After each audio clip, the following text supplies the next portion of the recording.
Boa noite, internautas da TV 247, eu sou Dani Santos, estamos no ar aqui hoje comentando bastante sobre essas questões jurídicas que envolvem a saída do ex-presidente Lula.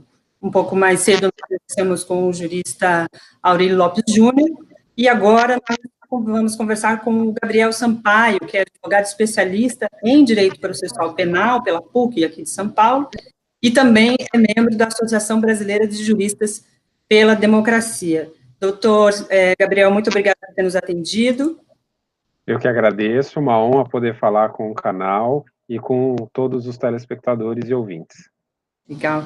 Doutor, infelizmente a gente tem que abordar esse assunto numa situação muito difícil que a gente já acompanhou há poucos dias atrás, com o falecimento do irmão mais velho do ex-presidente Lula, o Vavá. Naquele momento, houve na minha visão aqui, uma protelação por parte do Judiciário de Curitiba, particularmente, na liberação da ida do ex-presidente Lula ao sepultamento. Isso levou a defesa a ter que recorrer, apresentar recursos, etc., chegando o recurso junto ao Supremo Tribunal Federal, que autorizou a ida do ex-presidente, mas autorizou tarde, pois quando a autorização saiu, o irmão do ex-presidente já estava sendo sepultado. Agora, infelizmente, o seu neto, numa situação trágica e muito triste, um menino de 7 anos, vem a falecer vítima de meningite. E, diante disso, quando a gente conversou com alguns juristas aqui, ficou muito evidente que não haveria motivos para a justiça, particularmente Curitiba, autorizar a ida do ex-presidente Lula, mesmo apresentando qualquer argumento que o valha. Queria ouvir um pouco do senhor, a sua avaliação. Isso se configura? Foi vexatório esse comportamento da justiça em relação ao ex-presidente? Realmente foi lamentável o que o presidente Lula passou após a morte do seu irmão mais velho. Realmente todos nós que defendemos o Estado Democrático de Direito, todos nós que acreditamos nos avanços civilizatórios propiciados, em especial após a Constituição de 1988 e de todas as normas de direitos humanos e de direito interno que foram produzidas para o respeito, né, e em respeito à pessoa presa, aos seus familiares, a busca da reintegração social e também a busca ao respeito àquele que pode ser entendido até como um dos direitos mais milenares, né, da humanidade, que é o direito a poder velar os seus mortos, né?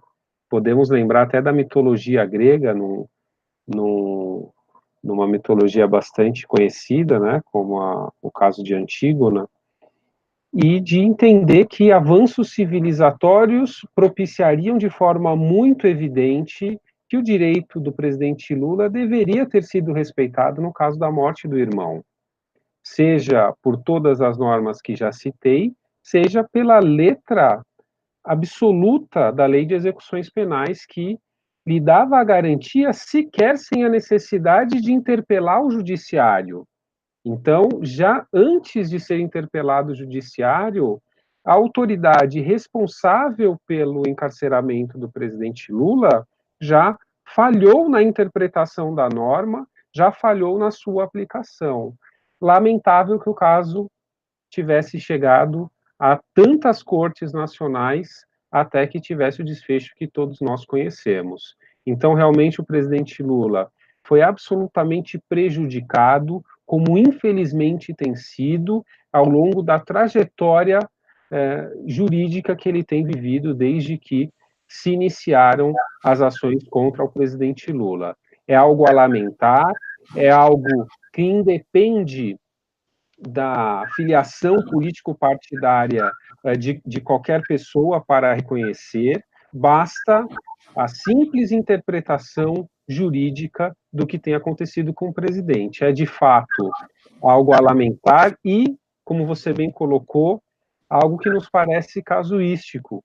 Milhares de presos no Brasil tiveram o direito de autorização de saída para um caso similar, para casos similares ao do presidente, e, infelizmente, isso não se aplicou ao presidente Lula naquela situação.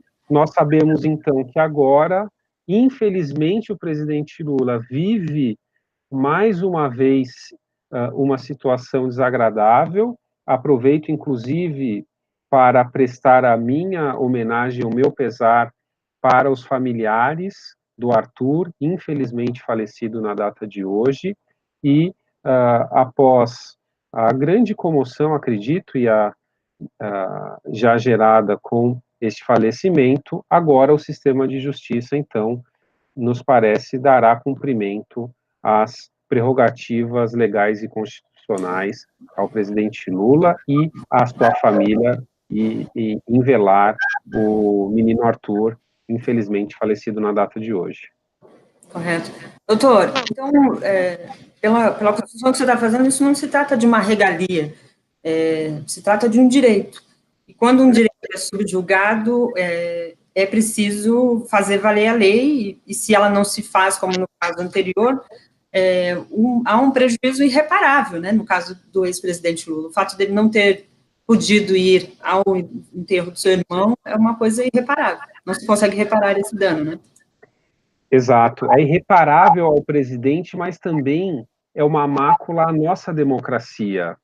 Daiane, eu já tive a oportunidade de ser conselheiro do Conselho Nacional de Política Criminal e Penitenciária e também de ser conselheiro do Conselho Nacional dos Direitos Humanos.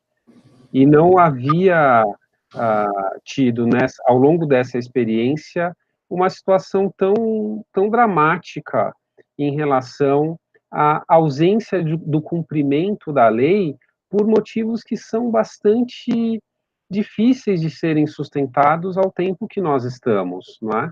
Então, como havíamos comentado, o direito à permissão de saída é algo acolhido para milhares de presos, não é? E por que não com um preso, e ainda mais naquela situação em que foram usados argumentos políticos, não é?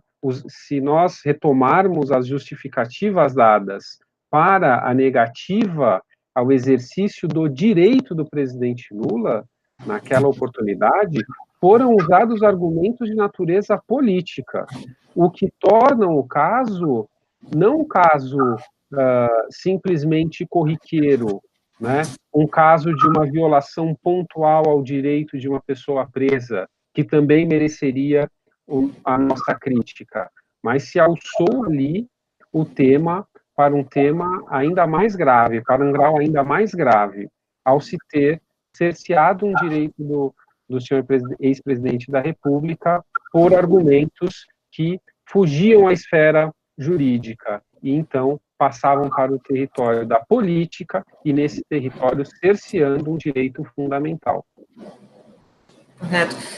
Dentro dos argumentos apresentados, doutor, havia a questão da personalidade do preso, né? Caracterizando o ex-presidente Lula como uma pessoa de grande admiração de muitos seguidores, haveria uma mobilização de militância, etc., e até alguns apontamentos relacionados a uma fuga. Esse tipo de conotação é aplicada, pode ser justificada em algum espaço na lei para impedir esse direito? Pelo jeito não, porque agora tem que autorizar rapidamente, né? Até surpreende, né, esse tipo de argumento, em especial porque nós temos cada vez mais percebido o investimento que as forças públicas, tanto a Polícia Federal como outras tantas, em participar de operações de absoluto relevo, né? Se nós recordarmos, fatos recentes demonstram a prontidão com que tem se mobilizado a Polícia Federal, aviões nacionais para operações que acabaram sendo rumorosas do ponto de vista internacional, e até nos causa estranheza e numa situação pontual, e veja, o direito conferido à pessoa presa é o direito de velar o parente morto. Nada mais do que isso. É algo que dura algumas horas, não é algo que exige um nível de mobilização e de gasto público, vamos considerar sob essa, ainda que mesquinha lógica, né? Mas é pouca mobilização, seja de tempo, seja de recursos, e seja de operação para assegurar o exercício desse direito. Considerando os investimentos nessas forças públicas, é inimaginável que não se pudesse cumprir este direito. Então, o Estado, ele deve também arcar com o ônus de exercer o seu poder também para efetivar os direitos de qualquer cidadão, seja da pessoa presa, seja de uma pessoa que viva qualquer circunstância social de vulnerabilidade, mas o Estado tem que assumir o ônus. E um dos ônus é esse, de preservar o mínimo de civilidade e de humanidade para com uma pessoa que é cerceada da sua liberdade. Um parênteses, no caso do presidente Lula, cerceado da sua liberdade de forma, inclusive, injusta. Correto. O doutor Gabriel, um outro jurista, advogado, Batóquio, tinha feito algumas considerações em relação a essa proibição do Lula ir velar o corpo do seu irmão, Vavá, como um sintoma de que o Estado democrático de direito está naufragando no Brasil. Um pouco mais cedo eu havia conversado, como eu disse, com o doutor Aurí, ele também fez considerações a essa questão de como a Lava Jato, as investigações da Lava Jato trouxeram muitos prejuízos em relação aos direitos fundamentais. O senhor é membro da Associação Brasileira de Juristas pela Democracia. Como é que vocês, a entidade, e o senhor particularmente, avalia essa situação do Poder Judiciário brasileiro diante de situações tão escandalosas do ponto de vista do que é essencial dentro da Constituição, direitos fundamentais garantidos pela Constituição? Nós vemos de forma muito crítica, Daiane, e a associação tem se manifestado com muita prontidão toda vez que percebemos esses atos que nós podemos classificar de atos de arbítrio. E é muito ruim quando representantes do Estado, em especial do Estado brasileiro, acabam agindo desta forma arbitrária, em descompasso com o Estado democrático de direito. Essa crise se agudizou desde que houve o que nós classificamos como golpe contra a democracia, com um afastamento ilegal da presidenta Dilma Rousseff. Nesse momento, quando a vontade popular que havia eleito a presidenta Dilma, a maior mandatária do nosso país, passou a ser desrespeitada por argumentos, naquele momento, de uma minoria política estabelecida no período eleitoral e que se transformou numa maioria parlamentar, isso foi um portal de abertura para que a nossa democracia fosse arranhada em seus pilares. A operação, como você bem citou, Daiane, também tem dado demonstrações de atos de arbítrio.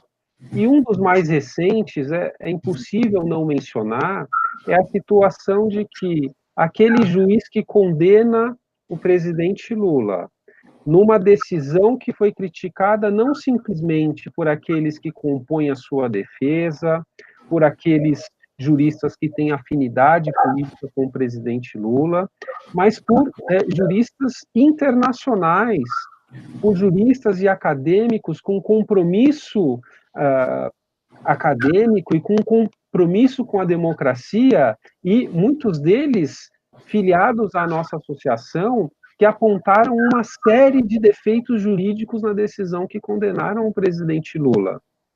E este magistrado deixa de ser magistrado para se tornar ministro da Justiça daquele que foi o principal beneficiário político do cerceamento do direito ao presidente Lula a ser candidato à presidência da República.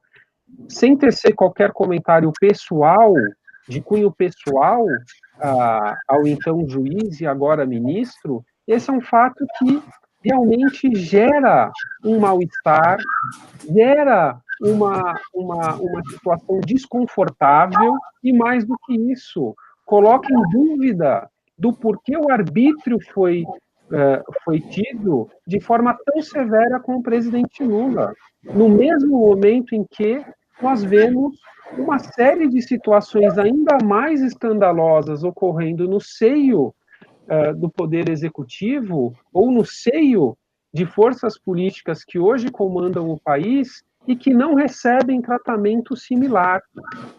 Não queremos aqui equiparar pelo arbítrio, pelo abuso e pela arbitrariedade no exercício do poder e no exercício do sistema de justiça. Não pregaremos isso. Mas devemos analisar a imagem e analisar os fatos históricos e concluir que realmente estamos numa situação de crise democrática, de crise que, infelizmente, assola o nosso país e assola o nosso país justamente por afetar setores tão importantes para o poder e para a efetivação dos direitos e das garantias fundamentais. Toda vez que o sistema de justiça falha na realização de um direito e de uma garantia fundamental, ou exerce o seu arbítrio, nós voltamos a séculos atrás na nossa história. Até mesmo Montesquieu, pensador clássico que trouxe para nós uma doutrina importante sobre a separação de poderes e os pilares do Estado democrático de direito, quando no nascer do Estado moderno teorizava sobre o tema, ele mesmo dizia que até que o arbítrio deve ser amplamente controlado e até mesmo a virtude precisa do controle. Então, não se trata de estarmos diante de pessoas mais virtuosas ou menos virtuosas, se trata do poder ser contido pelo Estado democrático de direito e pelos direitos e garantias fundamentais. Correto. Doutor Gabriel, muito obrigada. Nós conversamos com o doutor Gabriel Sampaio, que é advogado, especialista em Direito Processual Penal pela PUC aqui de São Paulo, também é membro da Associação Brasileira de Juristas pela Democracia. Eu agradeço a sua participação. Nós certamente vamos voltar a conversar para tratar sobre a questão que está latente na sociedade, que é o Estado democrático de direito, né? Numa Constituição que é tão recente, mas também muito forte, as ameaças feitas a essa Carta Magna deixa a gente cada vez mais preocupado e é preciso ampliar o debate. Muito obrigada, doutor. Eu que agradeço, muito obrigado, um abraço a toda a audiência da TV 247. Valeu. Continue acompanhando aí a nossa programação, daqui a pouco tem Boa Noite e a gente volta a se falar. Um abraço, tchau, tchau.